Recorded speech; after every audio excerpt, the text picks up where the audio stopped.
physical conflict. I'm talking about the conflict you have within you, that kind of internal conflicts, John. I had that more control. So the internal clash you have within you is very, very interesting, because for me, it defines the kind of the output you tend to get wherever you ideate and you're coming up with an idea. The idea that someone somewhere is challenging the way you tend to think. I think for me that's what kind of makes who we are as international people really, really interesting. You don't need to be international. You may be from Great Britain, but you may be from a different geographical location from somebody else. You're still creating that conflict. And that for me is really, really interesting, John. Because you've got to find what makes you tick. I personally, every time I go into a new agency, I want to find someone that creates tension with me. I don't like to be comfortable. So normally it's the guys in planning or accounts. It's a big one. But I like the idea of having someone that I can kind of have a little bit of a debate on, because I believe that generates tension. Tension drives you forwards, Joe. And I think that turmoil, as a way of that debate, that challenge that you have every day, you should really welcome it. I think that will make you better, because if every day you go into work and you get people say, yes, that's nice, that's good, I think that will stop you. You stagnate, you have this status quo. So the idea of being challenged and really kind of, accepting preconceptions that you may have that may be wrong is great. I do love when people come to me and say, actually you're wrong. That's crap. And I welcome everyone, Unfortunately, when you are I hate titles. I really am against titles, and I love having people that have worked with me before. They know I like to have a very flat structure. And I really, really like, I have an idea, or I have a belief as much as actually that's wrong. Let's change that. You have to kind of be open to accept that you may be wrong.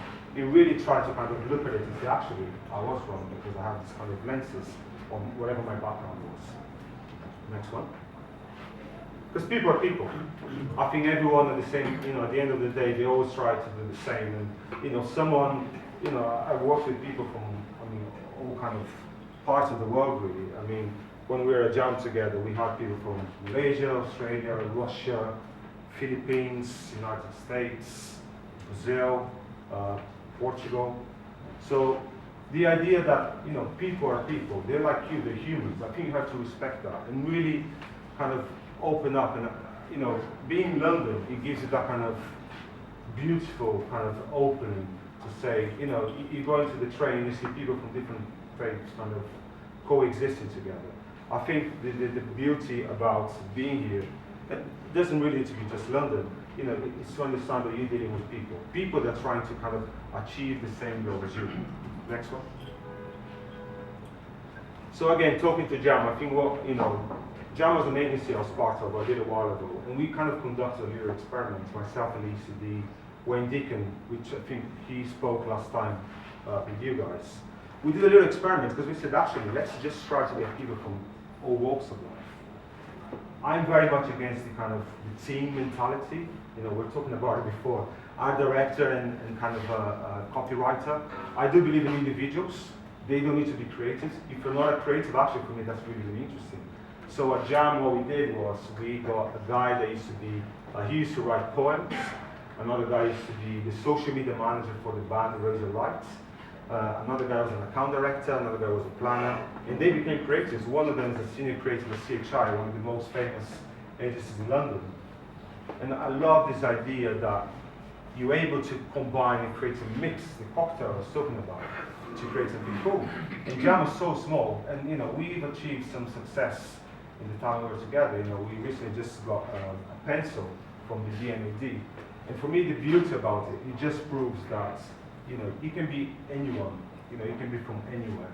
But if you've got the idea, the right attitude, you go further. And for me, that really, really interests me. Next one. For me, serendipity rules. Again, when I was talking about you have to accept to be challenged, I think the idea of serendipity is a really strong one, because you may start with something, but that journey that the idea takes, I actually enjoy that more until we crack it. Because you may start with a technologist and an art director, and then you remove the technologist and you put a musician to the art director. Then you take the art director out, you put a copywriter, then another copywriter, and then the idea starts to change. And that's such a beautiful process for me. Sometimes especially, I don't know if anyone works on Samsung here, you may have half a day to produce a full campaign, global campaign. You don't have time for that, but if you do have a week or two, the idea you're able to experiment and actually say, okay, this idea is alright, but can we try a different way? For me, that really is what makes what we do really, really interesting. When you get to an idea so quickly, sometimes there's a killjoy for me. I do like the thought of being able to kind of look around and get different kind of reactions from people. Some people that's completely unrelated from this project. And also be open-minded to say, actually, this idea is not mine. It's not mine alone. It's ours as a team. Next one. So a creative department needs to reflect society. I was doing quite a lot of work with Google on diversity experiments. A friend of mine, John Affray, was leading that. So I think the creative department sometimes is kind of very closed-minded. I think it needs to be more open-minded in terms of race, gender, different backgrounds. And it's great that you guys are now opening up to British people as well to be part of this. I think it's very important that Brits are part of this group because they're international, they're welcoming us as a nation. But the creative department needs to reflect society because the people you're talking to are people like you. I hate the word consumers. And you get a brief and say, oh, consumers. They're not consumers, they're people like you. They wake up, they go to bed, they spend their money. So you really need to kind of be open-minded to accept that the people you're talking to are the same people like you. Seriously, reflect society. For an idea to fly, you do need to reflect society. I cannot emphasize this enough. I've been to agencies where you get guys, middle England guys. That's a different place actually. So you get like white, Anglo-Saxon, certain type of guy that fits a bill of a creative, and they're doing stuff all the time. And there was a campaign where they're doing a piece of technology that was very male-oriented. It's like, do you know that women buy this stuff as well? So how are we going to communicate? How are we going to make this relevant to women if you create something about cigars, Detroit cars, and things like that? So do think about reflecting society when one day you get to a point where you're able to create your own department. Think about that. Next one. And I would say stay twisted.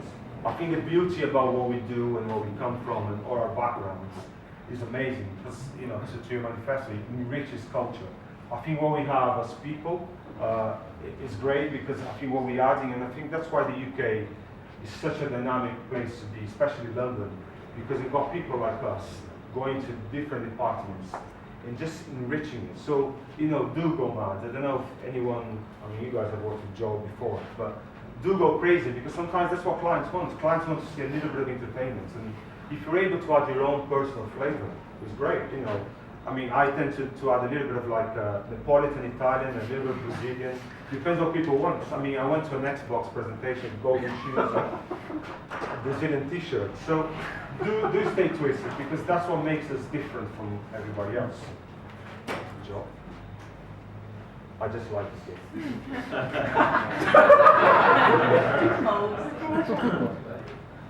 What are some refugees falling off a dress? So I want to give you two examples.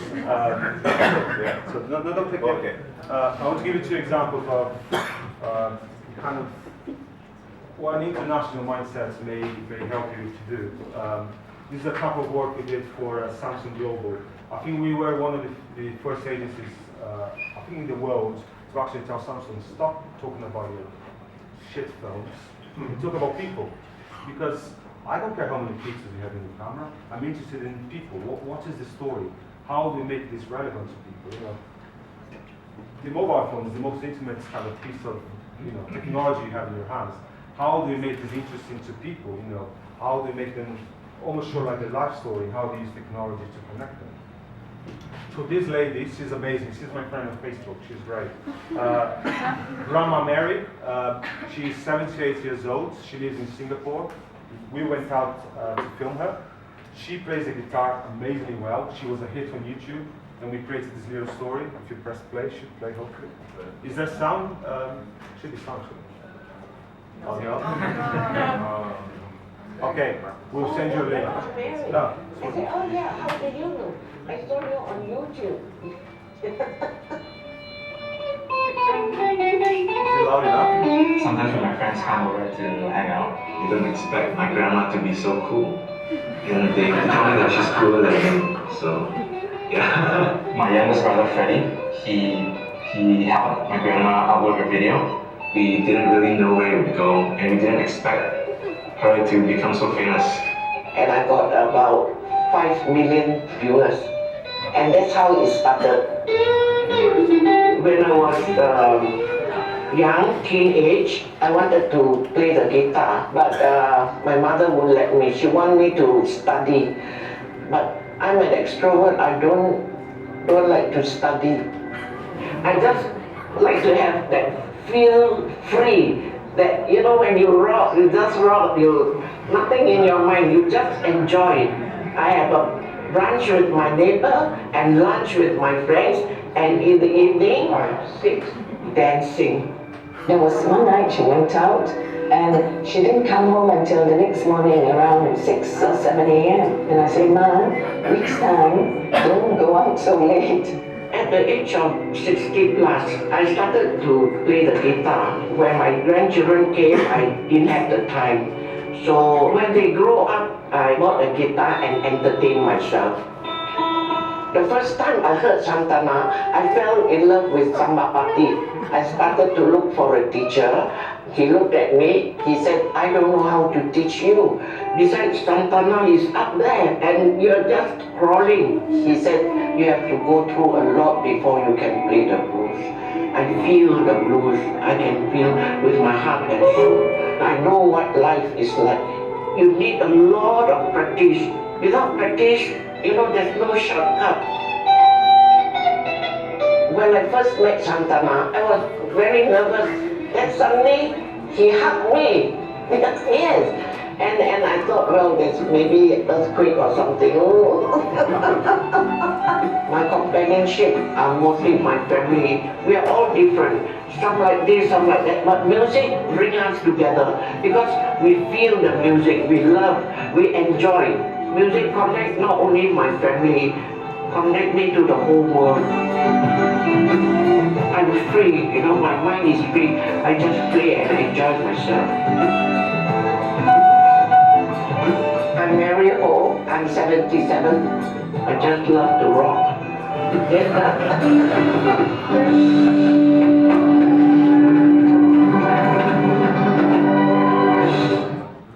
So we got something to buy this, which for us is like, wow. So as you can see, we showed a very little bit of the film. But I guess, going back to my point about people are people, you can see the humanity in her. There's a kind of a heartwarming feeling that we have towards her. And then the second one, and again, the team we had, people from all these different parts of the world. The second one, again, is a very human story. So this lady, she's from Australia. She was in the tsunami and she lost her husband. But when you think about the tsunami, you think about destruction. And what she did actually, she created something. So the tsunami actually built a school for these kids. And again, you see the story and I talk a little bit more. Do you mind playing?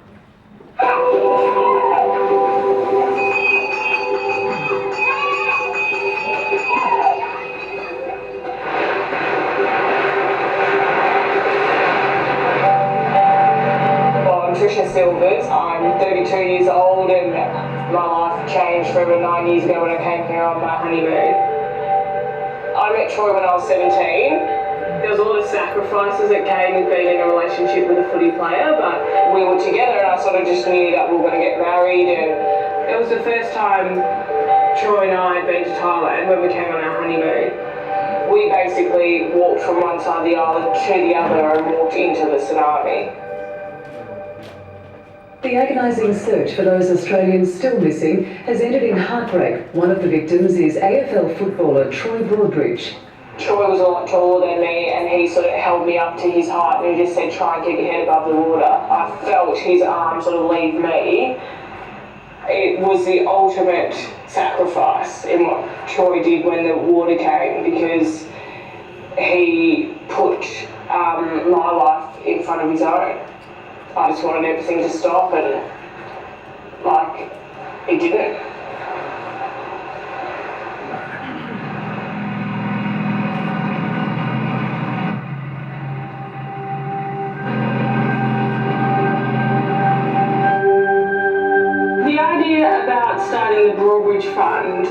was really after I came back to Thailand after the tsunami.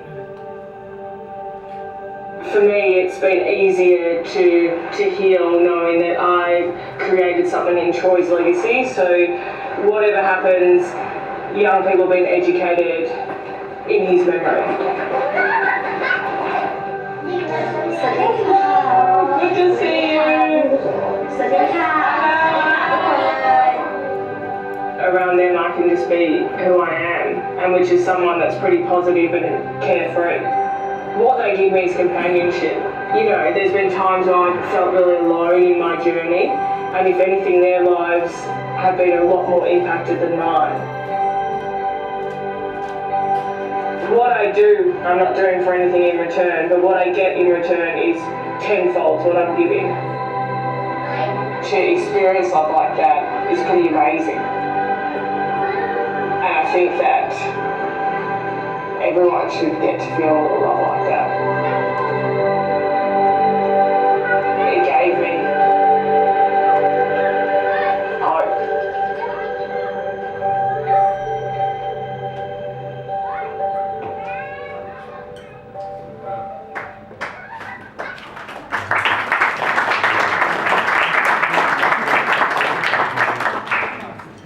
So the thing about this story is, again, you know, if you didn't have that kind of international connection or international, let's say, view of the world, I'm not sure how this would come out. So use your international advantage that you have to really think about, we live in a world with so many stories, with so many people. Obviously, it depends the kind of work you do, but use your international background as a kind of advantage. Go to the next one. And embrace the conflict. Love that conflict. Make sure that whenever someone's challenging you, you love it. It takes you to the next level. It's so great when I'm able to meet people from, I don't know, Albania, Greece, Portugal, you know, South Africa, whatever it may be, and they have a different viewpoint. I love that. For me, that makes me like, yes, I'm in the right track. So tension sparks great ideas. Go to the next one. One final point, I would say, for me, London is an amazing place. We're very lucky to be here. I worked in many countries across Europe and the United States as well. And I have to say, the mentality in this country is fantastic because they're open, they accept you. Some European countries will not let you have the kind of forum that you have here. So the idea that someone like myself can come in and get a pretty good job over here is quite amazing. And I would say a lot of countries have nepotism as kind of a very negative outlook on people like us, foreigners. So I have to say, use the fact that you're in London, embrace it. I think for me, the kind of the whole culture that London gives you is fantastic. For me, it's really the greatest, the most creative city in the world.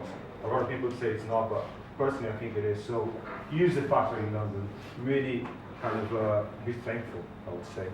Next one. Oh, thank you.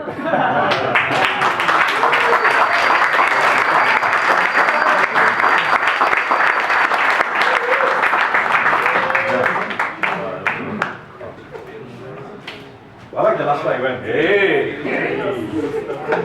Hey! No, I just had to do that. Hey. So anybody has any questions or so?